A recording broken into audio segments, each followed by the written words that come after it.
नफरतों के दिनों की ईद नफरत के खिलाफ खुले दिल से ज़्यादा सद्भावना और सदस्यता के साथ मनाई जानी चाहिए। ऐसी कामना करते हुए अपने मुल्क में लोकतंत्र और उसकी संस्थाओं को बचाने की जिद्दोजहद और तमाम चिंताओं के बीच प्रेम के इसी जज्बे को मैं एक दूसरे के हक में सबसे बड़ी ईदी समझता हूँ। आप देख रहे हैं अखबार। नमस्कार, मैं विशाल राजपूत और आप देख रहे हैं अखबार। दरअसल हमारी दुनिया में कितनी भी मायूसी हो और चाहे जितनी भी नफरत पैदा की जा रही हो, उम्मीद और प्रेम के उजालों में चलकर ही कहीं पहुंचा जा सकता है। जैसे कई बार एक हल्का सा स्पर्श भी मौन अंधेरों के घाव भर देता है। पिछले दिनों शायद ही कोई तीज त्योहार हमारे लिए हर्षोल्लास की वजह बना हो। रामनवमी और हनुमान जयंती पर नफरत और हिंसा की खबरें अभी तक हमारे जहनों में ताज़ा है। और ये सब उस मुल्क में हुआ जहां कभी याज्ञवल्क्य के चंगेजी ने कहा था, कृष्ण का पुजारी हूं, अली का बंदा हूं। यह गाना शान खुदा देखकर रह ना गया।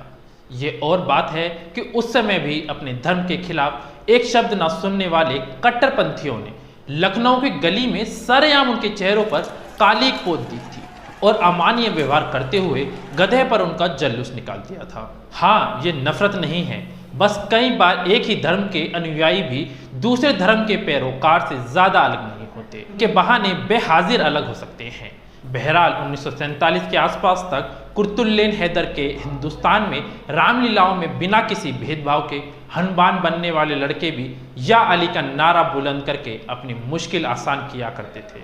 और ये सब देखने सुनने वाला समाज एक मासूमियत पर गदगदा हो जाया करता था। मगर क्या कीजिए, इस हिंदुस्तान में आज नमाज, अजान, हलाल, हिजाब और उर्दू के नाम पर तो कभी लफ्ज़ जिहाद और धर्मांतरण के बहाने और कई बार धर्म संसद में नरसंहार की शक्ल में तो कई दफा ईसाइयों की प्रार्थना और चर्च पर हमले समेत फिल्म कश्मीर फाइल से प्रभावित हिंदुत्ववादियों की नफरत को देखते सुनते हमारी रोजमर्रा की जिंदगी भी किसी बुलडोजर के बेरहम पंजों में दबी दबी से महसूस होने लगी है। इसीलिए शायद मैं नफरत के इन बहानों और मौकापस्त सियासतों की चालों को किसी कदर समझते बूझते ईद और ईदी की बातें करना चाहता हूँ। आप चाहें तो इसको किसी और त्योहार के प्रेम संदेश के तौर पर अपने अपने हिस्से की ईदी मान सकते हैं। ऐसे तो इस्लाम से पहले ही मानव इतिहास में ईद को लेकर कई धारणाएं और धार्मिक मान्यताएं हैं, लेकिन इसमें सबसे खूबसूरत पहलू यह है कि हर धर्म और संप्रदाय के पास ऐसी ईद जरूर है जो एक दूसरे से गले लगने के बहाने देती है। शायद इसीलिए नज़ीर अकबर बादी जैसे शायर ने हिंदुस्तान के हर तीज त्योहार का जश्न अपनी शायरी में एक हिंदुस्तानी शहरी की तरह मनाया।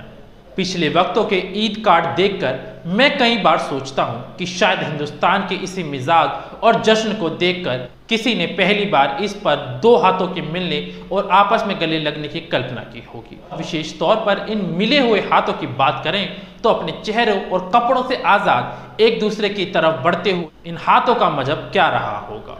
हाँ, यह दर्द उर्दू इबारत से शायद आज किसी मजहब को इल्जाम की तरह तलाश करने लगना आसान है। ऐसे में अली और हनुमान का नारा एक साथ लगाने वाले हिंदुस्तान में आज अल्लाह अकबर और जय श्री राम के नारे में क्या कहना चाहिए, यहाँ बहुत कुछ याद करना नहीं चाहता। लेकिन पूरे हिजाब विवाद और जहांगीरपुरी की हालिया घटना के दौरान ये नारे एक दूसरे के खिलाफ ही तो लगाए गए हैं। हिंदू मुस्लिम सिख एकता के नारे से अलग एक दूसरे के खिलाफ लगाया जाने वाले नारे शायद अल्लाह के बड़े होने का ऐलान करते हों या राम की जय जयकार भी उसमें हो, लेकिन उनमें नफरत और उसकी प्रतिक्रिया के सिवा कुछ और भी देखने की होशियारी मुझ में नहीं। क्या ये नारे हिंदू मुस्लिम सिख एकता के नारों से बड़े हैं? यूं मुल्क में नारों की गूंज हो और किसी गरीब के ठेले से फल उठाकर फेंके जा रहे हो, या इन नारों के पैरोकार पूजा स्थलों में धर्म विशेष के कारोबार पर पाबंदी लगा रहे हो, या किसी के नृत्य को एक खास की पहचान की वजह से स्टेज नहीं होने दिया गया हो, तो इस ईद पर मैं उर्दू उपन्यास अगली ईद से पहले या दोबारा पढ़ने की कोशिश करना चाहता हूँ।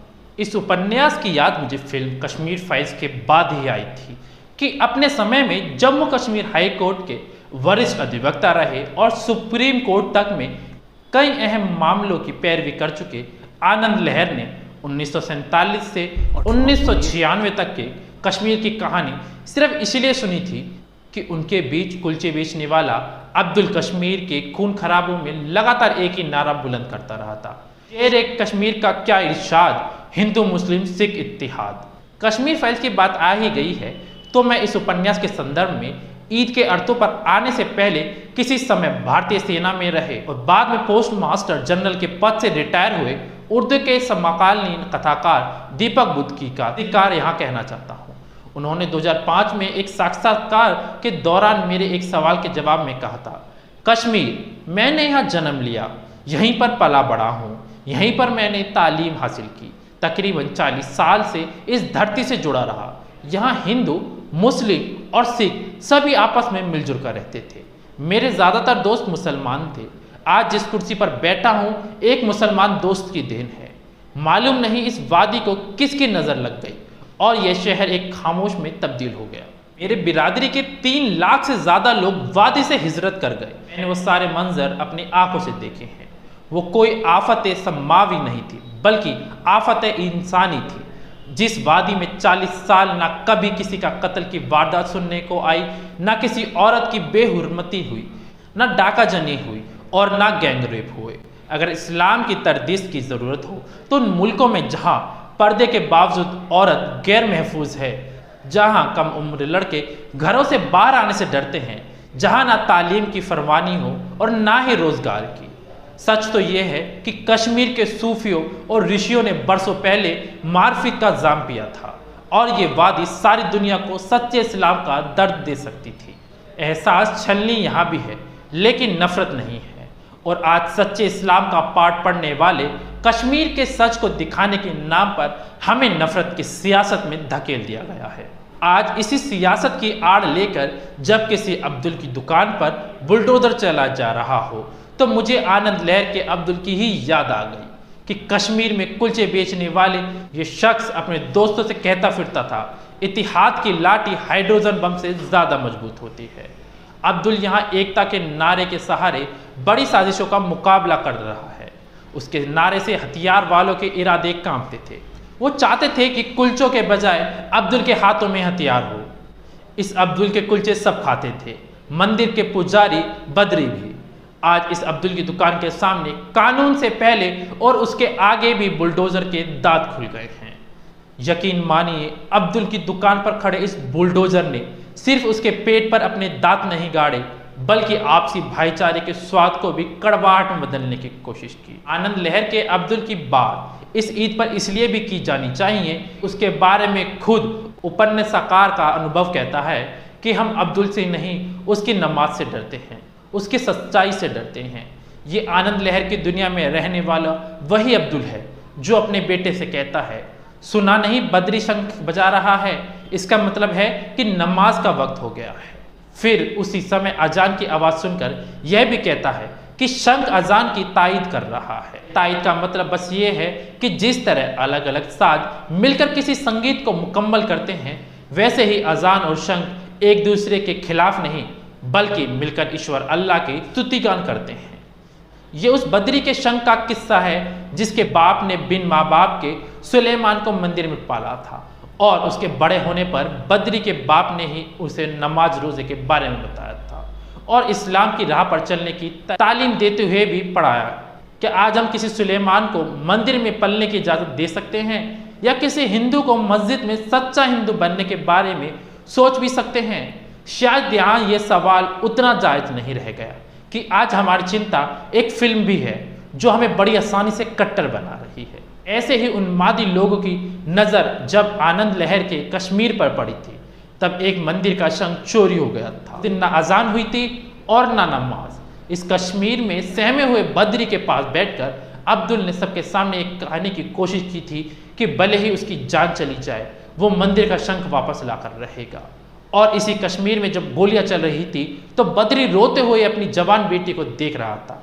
इस घटना पर उपन्यासकार का बयान है कि जंग हो या कहत, हर इंसान अपनी जवान बेटी की तरफ जरूर देखता है। आज भी जंग जैसी कैफियत है और हमें अकाल का सामना है। ऐसे में सोचकर रूह कांप उठती है कि चाहे कितने अब्दुल बदरी की तरह अपनी जवान बेटी को देखकर रोते होंगे। अभी रुड़की से अपना घर छोड़कर भागे हुए मुसलमानों की खबरें देख रहा था। तो इस बद्री का चेहरा आंखों में फिर गया, जिसके बारे में एक शख्स ने इस उपन्यास में बयान कर दिया कि वो कहीं चला गया है, मगर गया नहीं बल्कि भाग गया है। दूसरे शख्स ने कहा, मगर हमने उसको रोका क्यों नहीं? हम बद्री के बगैर मुकम्मल नहीं है और ना ही हमारे आबा व आज़ाद मुकम्मल थे। अगर सवाल पैदा होता है कि हमने बद्री को जाने क्यों दिया, क्योंकि हम सच्चे मुसलमान नहीं रहे, अब्दुल ने कहा। मगर सवाल यह है कि बद्री ने हमारा क्या बिगाड़ा था? चौथे शख्स ने कहा, उसकी पूजा हमारी नमाज को मजबूत करती थी, उसके व्रत हमारे रोजे की शान थे। दूसरे शख्स ने अब्दुल की तरफ देखते हुए कहा। लोगों ने फिर कानाफूसी की, आओ बद्री को ले आए, अब्दुल ने कहा। वो भी अगली ईद से पहले लोगों ने बुलंद आवाज में जवाब दिया। इस उपन्यास से कि कश्मीर और उसकी नफरत से हमारे हिस्से का हिंदुस्तान अलग नहीं है, लेकिन यह अपने अंदर के बचे हुए प्रेम और यकीन का रास्ता निकलता हुआ नजर आता है। दरअसल हिंदू मुस्लिम सिख ईसाई की आपसी ईद में ही देश की एकता का तराना गाया जा सकता है, वरना धार्मिक और राजनीतिक बहुसंख्यावाद के इस भयावह दौर में उस दिन से डरता हूं कि अगर अल्पसंख्यकों के विशेष तौर पर मुसलमानों को ऐसे ही निशाना बनाया जाता रहा तो ये झूठी धार्मिकता एक दिन उसी बहुसंख्यक के गले की हड्डी ना बन जाए। इसीलिए अब शायद किसी बद्री को भी इस बचे हुए प्रेम के बारे में सोचने और खुले दिल से आगे आकर उसका ऐलान करने की ज़रूरत है। बस मुझे यह नहीं मालूम कि वह इसका ऐलान अगली रामनवमी से पहले करेगा या इसी ईद पर गले मिलते हुए। खैर, इन शब्दों के साथ आपको ईद मुबारक। आज है अहल मोहब्बत का मुकद्दस त्योहार। रंग क्यों लाए ना मासूम दुआओं का असर, ईद का दिन है, चलो आज गले मिल जाएं। तुम हो मस्जिद की अज़ां, मैं हूँ शिवाले का गज़ल। फिलहाल के लिए इतना ही। बाकी अपडेट्स के लिए हमारे साथ बने रहें और देखते रहें अखबार।